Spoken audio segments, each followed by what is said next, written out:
All India Radio. Seithikadambam.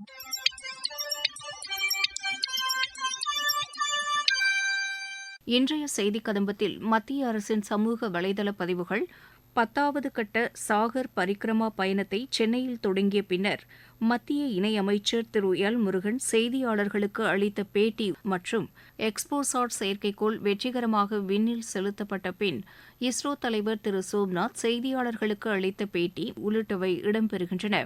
முதலில் மத்திய அரசின் சமூக வலைதள பதிவுகள்.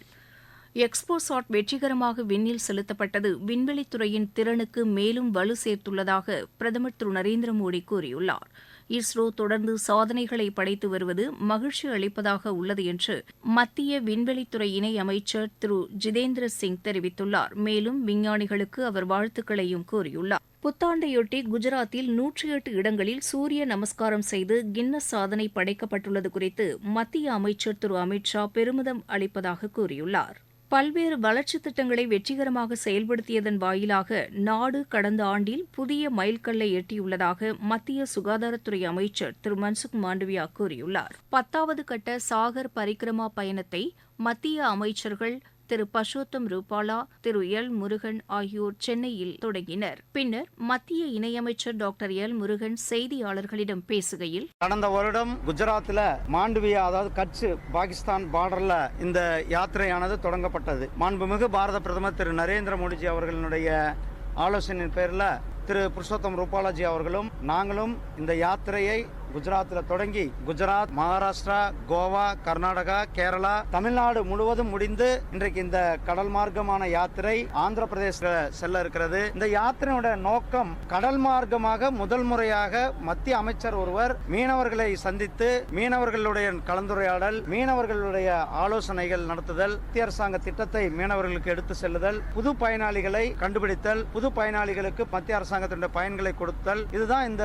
துறையினுடைய மிக முக்கியமான நோக்கமாக இருக்கிறது. முதல் முறையாக பாரத பிரதமர் திரு நரேந்திர மோடிஜி அவர்கள் 2019 மீனவர்களுக்காக தனியாக ஒரு மீன்வளத்துறையை ஆரம்பித்து மீனவர்களுடைய நலனுக்காக கிட்டத்தட்ட இந்த 10 ஆண்டுகள்ல மட்டுமே 38,500 கோடி ரூபாய் இந்த துறையில இன்வெஸ்ட் செய்யப்பட்டிருக்கிறது. அதாவது சுதந்திரத்திலிருந்து 2014 வரலும் 3,400 கோடி ரூபாய் தான் இந்த துறைக்கே நிதி ஒதுக்கப்பட்டிருந்தது. ஆனால் பிரதமர் அவர்கள் வந்த பிறகு ப்ளூ ரெவல்யூஷன் திட்டத்தின் கீழே முதல் முறையாக 5,000 கோடி ரூபாயும், பிஷரிஸ் இன்ஃப்ராஸ்ட்ரக்சர் டெவலப்மெண்ட் ஃபண்ட்ல 7,500 கோடி ரூபாயும், பிரைம் மினிஸ்டர் மத்ஸ்ய சம்மதா யோஜனாவின் கீழே 20,000 கோடி ரூபாயும், அதிலேயே இந்த நிதியாண்டுல ஒரு 6,000 கோடி ரூபாய் ஆக மொத்தம் 38,500 கோடி ரூபாய் இதுல இன்வெஸ்ட் செய்யப்பட்டு, அதனால இந்த துறை இன்றைக்கு உலகத்திலேயே இந்தியா தான் இன்றைக்கு நம்பர் 1 தேசமாக இந்த அக்வா கல்ச்சர் என்று சொல்லக்கூடிய இறால் ஏற்றுமதியில நாம் முதல் இடத்தில் இருக்கிறோம். கடல்சார் பொருளினுடைய ஏற்றுமதியில உலகத்திலேயே 4வது இடத்தில் இருக்கிறோம். மத்திய அரசாங்கத்தினுடைய தொடர்ந்து அவர்கள் கொடுக்கின்ற ஊக்கம், இந்த துறை இன்றைக்கு இந்திய பொருளாதாரத்தில் ஒரு மிக முக்கியமான துறையாக, மிக வளர்ந்து வருகின்ற துறையாக இருக்கிறது. நாளை தினம் மாண்புமிகு பாரத பிரதமர் திரு நரேந்திர மோடிஜி அவர்கள் திருச்சிராப்பள்ளிக்கு வர இருக்கிறார்கள். அங்கு திருச்சிராப்பள்ளியில் கிட்டத்தட்ட தமிழ்நாட்டுக்கு ஒரு 20,000 கோடி ரூபாய்க்கான திட்டத்திற்கான தொடங்கி வைப்பது அல்லது அடிக்கல் நாட்டுவது அந்த நிகழ்ச்சிகளில் கலந்து இருக்கிறார்கள். தமிழகத்தின் மேல பிரதமர் திரு நரேந்திர மோடிஜி அவர்கள் எப்பொழுதுமே தமிழகத்திற்கு ஒரு அதிக முக்கியத்துவம் கொடுக்கின்ற மாநிலமாக, தமிழகத்திற்கு தமிழ் மக்கள் மேல, தமிழ் கலாச்சாரத்தின் மேல, தமிழ் பண்பாட்டின் மேல அவர் அதிக ஈடுபாடு கொண்டுள்ளதுனால தான் காசி தமிழ் சங்கமம் தொடர்ந்து 2வது ஆண்டாக நடந்து நேற்றைக்கு தான் காசியில் இந்த காசி தமிழ் சங்கமம் நிகழ்ச்சியானது நிறைவு பெற்றிருக்கிறது. கிட்டத்தட்ட 1,500 பல்வேறு துறையை சார்ந்த தமிழ் ஆராய்ச்சியாளர்கள், மாணவர்கள், விவசாயிகள், ஆன்மீக பெரியவர்கள்லாம் அங்கு கலந்து கொண்டு அவர்கள் இன்றைக்கு அங்கு இருந்து திரும்பி வந்து கொண்டிருக்கிறார்கள். தமிழ் மொழி மேல, தமிழ் மக்கள் மேல ஒரு மிகப்பெரிய அன்பை வைத்திருக்கின்ற பிரதமர் திரு நரேந்திர மோடிஜி அவர்களை தமிழக மக்கள் சார்பில், தமிழக பாரதிய ஜனதா கட்சியின் சார்பில் அவரை வரவேற்க நாம் அனைவரும் காத்துக் கொண்டிருக்கின்றோம். PSLV C-58 ராக்கெட் மூலம் எக்ஸ்போசாட் செயற்கைக்கோள் வெற்றிகரமாக விண்ணில் நிலைநிறுத்தப்பட்டது.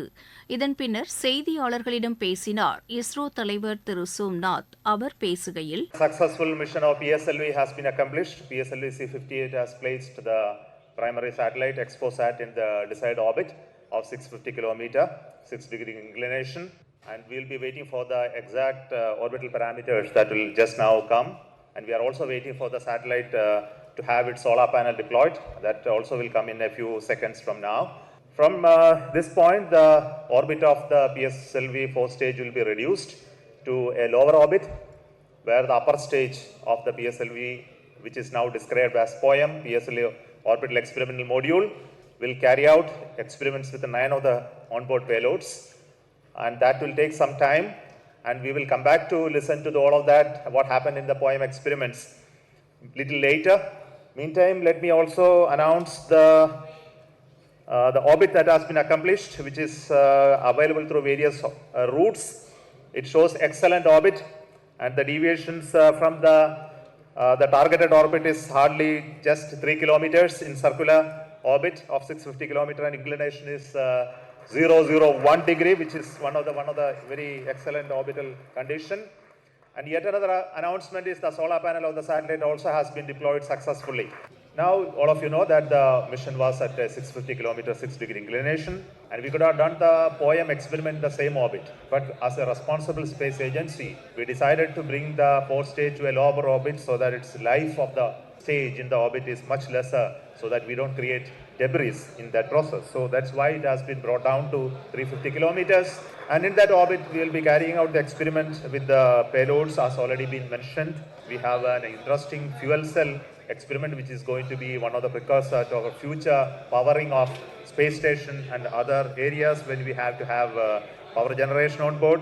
And the VSAT is the Women Engineered Satellite, which is going to be an excellent contribution from all the girl students who have built this spacecraft. And we also have the experiments sponsored by various non-governmental entities, space startups in India, powered through the InSpace coordination process. So congratulations to InSpace for enabling all these payloads on board the PSLV. And we are going to have, not only that POEM is going to be unique in that aspect that all these payloads are there, but we are also having a unique way of dumping the remaining fuel and propellant and the gas in this stage with a different approach, which is again not going to be done for the very first time. And the entire platform of POEM is going to be stabilized using cold gas thrusters, which has worked in the last time very well. So we are looking for the orbital change, which will happen by the 2 firing of the engines, and also bringing to 350 kilometer circular orbit.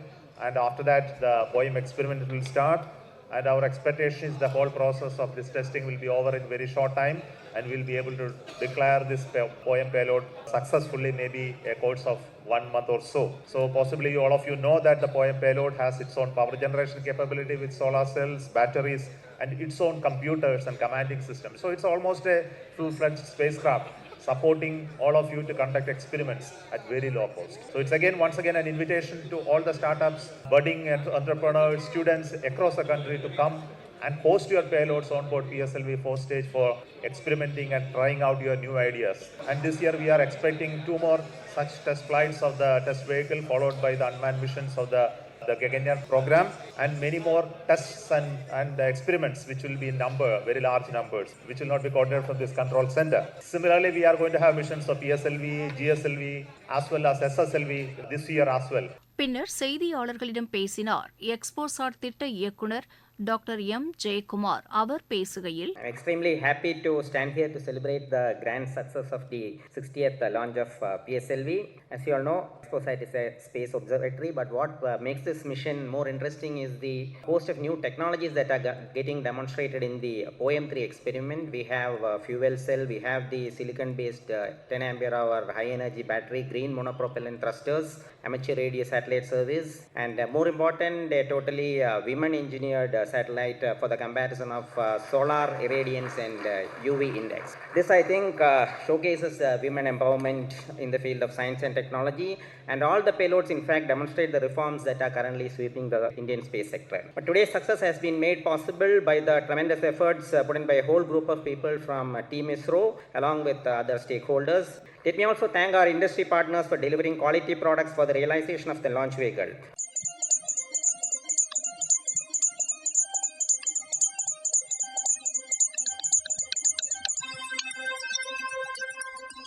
இத்துடன் இன்றைய செய்திக் கதம்பம் நிறைவு பெறுகிறது.